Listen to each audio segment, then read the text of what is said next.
झुलसाती गर्मी में प्रदर्शन करने को मजबूर ये वो लोग हैं जिन्होंने अपनी खून पसीने की कमाई साइबर सिटी के न्यूट्रल दीवान सोसाइटी में फ्लैट खरीदने के लिए लगाई थी। किसी ने अपने रिटायरमेंट के पैसे इसमें लगाए तो किसी ने अपने पीएफ का पैसा इसमें लगाया तो किसी ने लोन लेकर घर का सपना संजोया। लेकिन अपना आशियाना बसने के बाद बिल्डिंग में ना तो बिजली का बैकअप है और ना ही पानी का। शिकायत करने के बाद भी जब बिल्डर ने इनकी नहीं सुनी तो ये लोग प्रदर्शन करने को मजबूर हो गए। तकरीबन 2 साल बीत जाने के बाद भी बिल्डर की ओर से इनकी समस्याओं का कोई समाधान नहीं किया जा रहा है। यहाँ लगभग 1 साल से हम रह रहे हैं। इन पिछले 3-4 दिन से यहाँ इतना बुरा हाल है, पूरी रात बच्चे रोते हैं, छोटे छोटे बच्चे हैं, बिजली रहती नहीं है यहाँ। बैकअप के नाम पे ये हमें डराते हैं कि भाई हम ऑफिस में जाएं कंप्लेंट लेके, तो इनका व्यवहार ऐसा है कि आप यहाँ भाग साहब गेट आउट, ये इससे अलग ये कुछ बोलते नहीं है।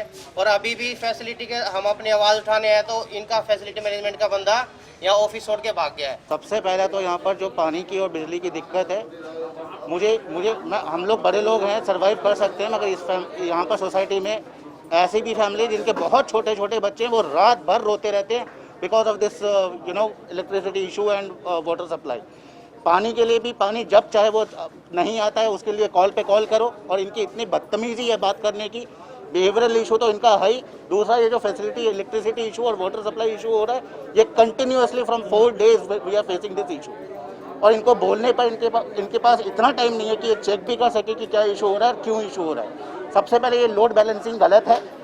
300 से ज़्यादा फैमिली हो रही है, उसके हिसाब से ये लोड बैलेंसिंग बिल्कुल गलत है, जिसकी वजह से ये हमारी कंटिन्यूअसली वो इलेक्ट्रिसिटी इशू हो रहा है। इन लोगों ने 2019 में सेक्टर 84 में न्यूट्रल दीवान सोसाइटी में रहने के लिए घर खरीदा था।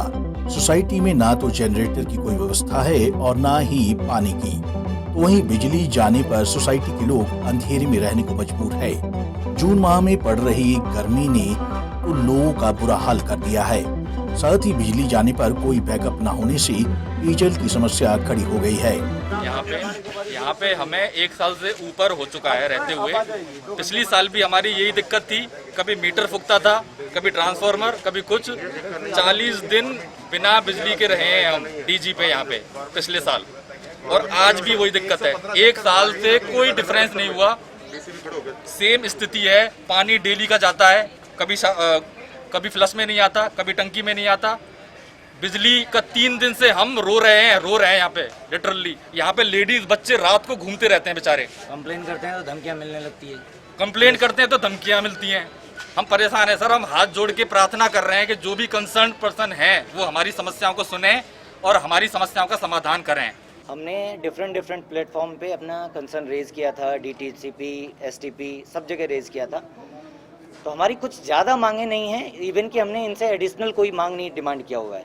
जो हमने BBA में साइन किया हुआ है बिल्डर बायर एग्रीमेंट में, बिजली, पानी या आपका स्टेयर केस है, आपके पास पार्क है, तो हमने इसके लिए मांगा है।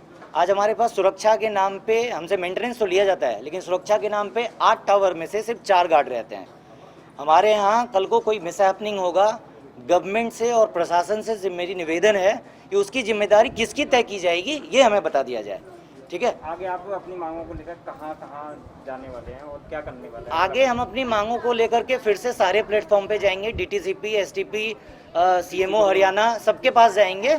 और अगर आगे कुछ जरूरत पड़ा, इवन हम बिल्डर से बात करने के लिए तैयार हैं, लेकिन उनके साइड से कोई पहल नहीं होती है। जून महीने की भयंकर गर्मी में न्यूट्रल दीवान सोसाइटी के लोग बेहाल हो चुके हैं। ये लोग बिना बिजली और पानी के रहने को मजबूर हैं। तो वहीं इन लोगों की कहीं कोई सुनवाई नहीं हो रही है।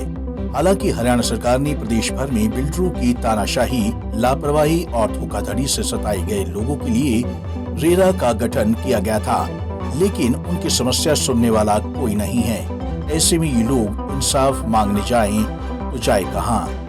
पंजाब केसरी टीवी के लिए गुरुग्राम से नीरज वशिष्ठ की रिपोर्ट।